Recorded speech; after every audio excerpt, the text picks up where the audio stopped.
C'est la Corse qui nous attend maintenant pour un petit tour à vélo d'abord du côté du Cap Corse. Il ne faut pas se tromper de côté car la côte ouest est à flanc de montagne très escarpée tandis que la côte est est bordée de plages. Au départ de Bastia, Didier Pireschi et Florian Le Goïc ont suivi un groupe de sportifs. 9 h, le soleil chauffe déjà le village d'Herbalonga. C'est ici que Laurent a donné rendez-vous à son groupe. Pour commencer, j'aimerais bien avoir un peu de plat, mais c'est vrai que c'est difficile. Quand on vient en Corse, on sait qu'on va avoir des montées. Ils sont 6, des amis originaires de Savoie et d'Isère. La mise en route est tranquille, l'allure idéale pour profiter du paysage. Principale difficulté, résister aux tentations. La baignade, ce sera pour plus tard. Après 2 heures de route, première étape dans un restaurant de Masinaggio où les accueille une figure locale. Alors, c'est la première dorade. En cuisine depuis 40 ans, Yvette Franceschini est une grand-mère facétieuse. Il faut que je reste en cuisine, monsieur, sinon les murs y tombent. C'est très très bon, hein, franchement. Allez, au revoir, merci beaucoup. Prochaine étape, Centuri, et pour cela il faut traverser le cap d'est en ouest. Il n'y a que 18 km à parcourir, mais la route s'élève. C'est plus pareil que ce matin.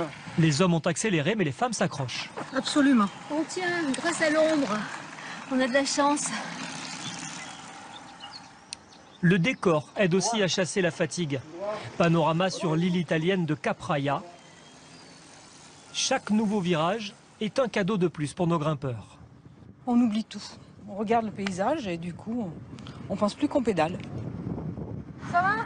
C'est bien. C'est bien. C'est un bon petit col, pas trop difficile. Ça monte dur quand même, hein. Oh, le départ était costaud, ouais. Mais... Ici, ça va, ça va.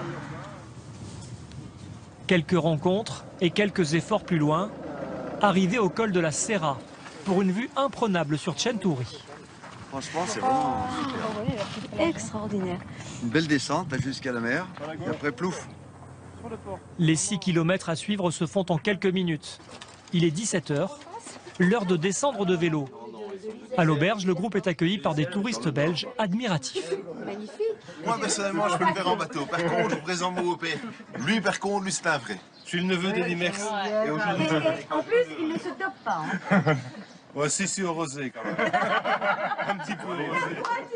Le plaisir, c'est d'arriver dans des coins comme ça et d'arriver par ses propres moyens, de sentir dans son corps les montées, les descentes. Bon, j'ai 65 ans et je me dis qu'il n'y a plus beaucoup d'années où je peux faire des choses où je me sens me dépasser un petit peu.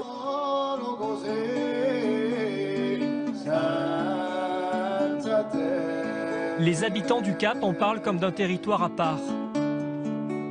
Une île dans l'île où les touristes sont un peu moins nombreux, découragés peut-être par ces routes aux 1000 virages. Pour les cyclistes, c'est un terrain de jeu incomparable. Quelques dizaines de kilomètres pour une variété de paysages qui n'existent